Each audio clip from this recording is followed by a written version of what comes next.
quelles que soient les traditions, de toute façon, un fusil, ça commence d'abord par un canon. Parce que je crois que les bons canons font les bons fusils.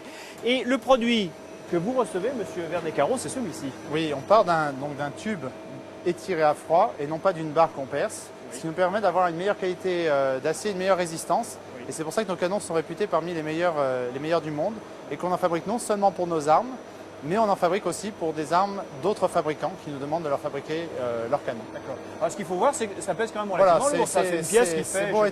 C'est beau être un tube, c'est quand même lourd. Ça fait quand même bien dans les 2 kilos. Et en fait, ce qu'il faut savoir, c'est qu'ensuite, eh bien, on va arriver à ça.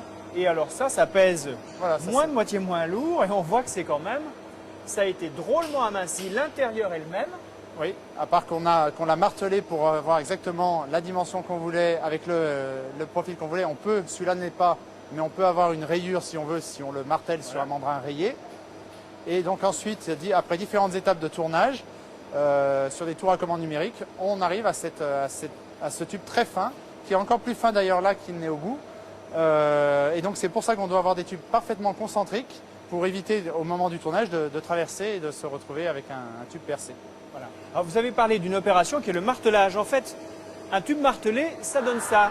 C'est-à-dire que là, il est déjà aminci, mais simplement vous avez passé un outil dedans, vous avez tapé dessus et ça l'a étiré. Alors voilà, c'est pas fait à la main, mais c'est du forgeage en fait. Hein, oui. Donc on a des marteaux très puissants qui viennent écraser le métal sur un mandrin intérieur qui a le profil que l'on souhaite avoir. Donc ils arrivent 2 par 2 dans une machine avec une couronne.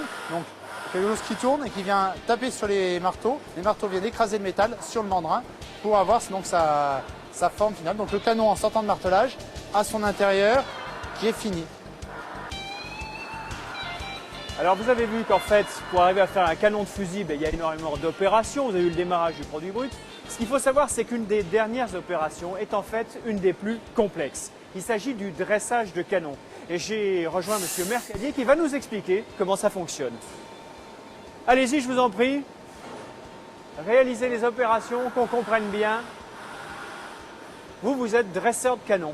Oui. Et or, le dressage, ça consiste en fait à faire quoi? Eh ben, l'intérieur du canon, on voit une ombre qui part de la moitié du canon jusqu'en bout. Et cette ombre doit ressembler à une queue de billard. Pour que le canon, on est bien d'accord, pour que le canon soit droit. Voilà. Parce que si le canon n'est pas droit, l'arme de toute façon, eh ben, ne tirera pas droit. Elle ne tirera pas droit. Voilà, tout à fait. Et alors donc, ce que vous regardez à l'intérieur, c'est une ombre. C'est une ombre qui, je vous dis, qui part de la moitié du canon jusqu'en bout du canon. C'est ce qu'on voit. Donc le dressage se fait par retournement. Donc je dresse un coup d'un côté et un coup de l'autre. D'accord. Je vous en prie, je vous regarde faire. Et vous travaillez à l'œil. Aucune machine ne peut vous remplacer. Voilà, pour l'instant, non. Avec des lasers, ils ont essayé, mais c'est pas performant d'abord. Et il suffit d'un petit coup comme ça pour arriver voilà. Ah oui, on voit l'arme se déformer. Voilà. Et comment est-ce que vous avez appris ce métier? Il y a des écoles de dresseurs de canon? Eh non, il n'y en a point. Non, hélas, il n'y a rien du tout. Ça s'apprend sur le tas, donc il faut avoir l'œil bien dès le départ. Et puis après, à force de venir, il faut à peu près 3 ans pour former un bon dresseur. Que d'un canon. Si on prend les doubles, ce qu'on appelle les superposés ou juxtaposés, il faut même jusqu'à 5 ans.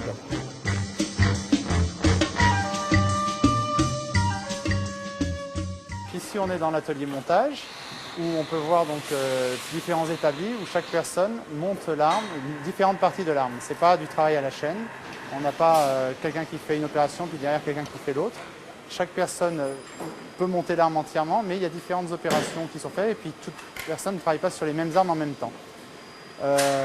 Donc il y a le montage des différentes pièces à l'intérieur de la bascule. Toutes les opérations en fait, de montage, toutes les pièces sont stockées dans notre magasin de pièces, et ensuite on vient ici assembler ces différentes pièces, et elles sont toutes parfaitement interchangeables dans notre production industrielle. Donc on prend la bascule, on prend les tentes, on prend les différents ressorts, les différentes goupilles, on assemble tout ça donc, dans cet atelier. Certaines opérations sont faites encore comme on le faisait donc il y a longtemps, comme l'opération de plaquage qui permet de vérifier le parfait plaquage, Ajustement. voilà, du canon sur la bascule. Donc pour cette opération, on utilise du noir de fumée. On vient donc noircir le tonnerre du canon, la partie arrière du canon au noir de fumée. On referme la bascule et donc les parties qui touchent, si c'est pas uniforme, deviennent blanches. Si ce blanc n'est pas uniforme, c'est que ça touche à certains endroits plus qu'à d'autres et donc on vient limer les parties qui dépassent pour avoir un ajustement uniforme et parfait du canon dans la bascule.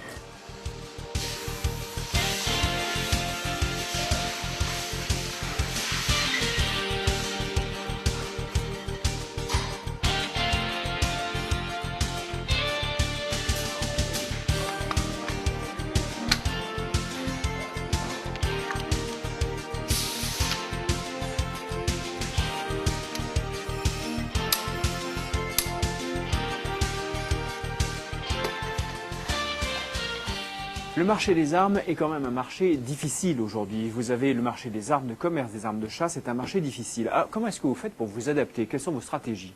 Alors déjà, il faut innover en permanence. Il faut chaque année sortir dans notre catalogue, qui est un catalogue annuel d'ailleurs, et on a un catalogue depuis 1865, avec une pause pendant certaines années. Et chaque année dans le catalogue, il faut qu'il y ait des produits nouveaux. Alors ça peut être des produits complètement nouveaux avec une nouvelle arme, comme quand on a sorti notre carabine semi-automatique en 2000, ou des évolutions de produits avec des canonneries spécifiques en fonction du type d'arme. Par exemple, sur notre fusil Super Baudet Super 9, on a un canon spécial pour le bécassier, on a un canon léger, on a un canon beaucoup plus long pour la chasse du gibier d'eau.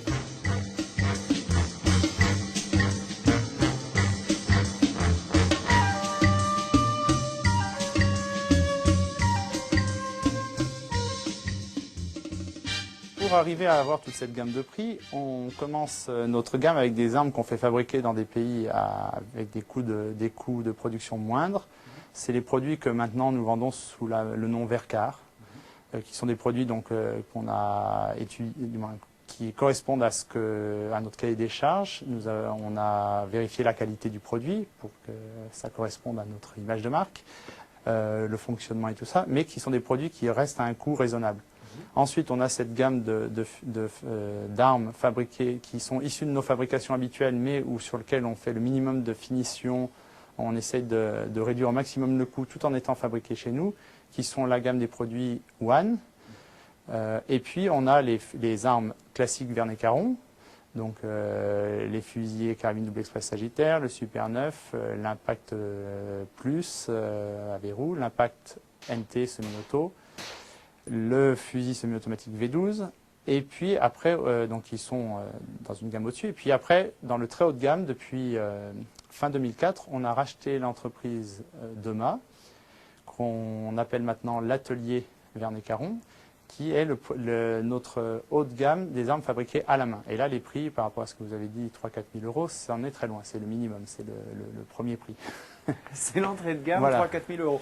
Et là, c'est vraiment le vrai travail de l'armurerie. Oui. Et vous avez préféré finalement racheter plutôt que réinvestir pour le faire. Voilà, parce que c'est un savoir-faire qu'on avait dans le passé, qu'au fur et à mesure des années d'industrialisation qui nous ont permis d'être toujours là aujourd'hui, mais qu'on a perdu ce savoir-faire.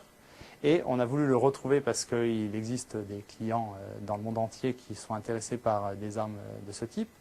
Et plutôt que de réapprendre ce métier et de recréer des armes dans ce type de finition et de fabrication, on a préféré racheter, et puis il y a eu l'opportunité qui s'est présentée, on a préféré racheter la société Dema, que Paul Dema vendait, et pour retrouver ce savoir-faire. Voilà, ce Midi Noir se termine. Vous l'avez compris, pour durer, être aujourd'hui le premier fabricant d'armes de chasse français, eh bien l'entreprise Vernet-Caron a su moderniser ses fabrications et élargir sa gamme. Mais les règles de base demeurent. Pour faire un bon fusil, il faut un bon canon et aussi beaucoup de savoir-faire. Merci de votre attention. Au revoir.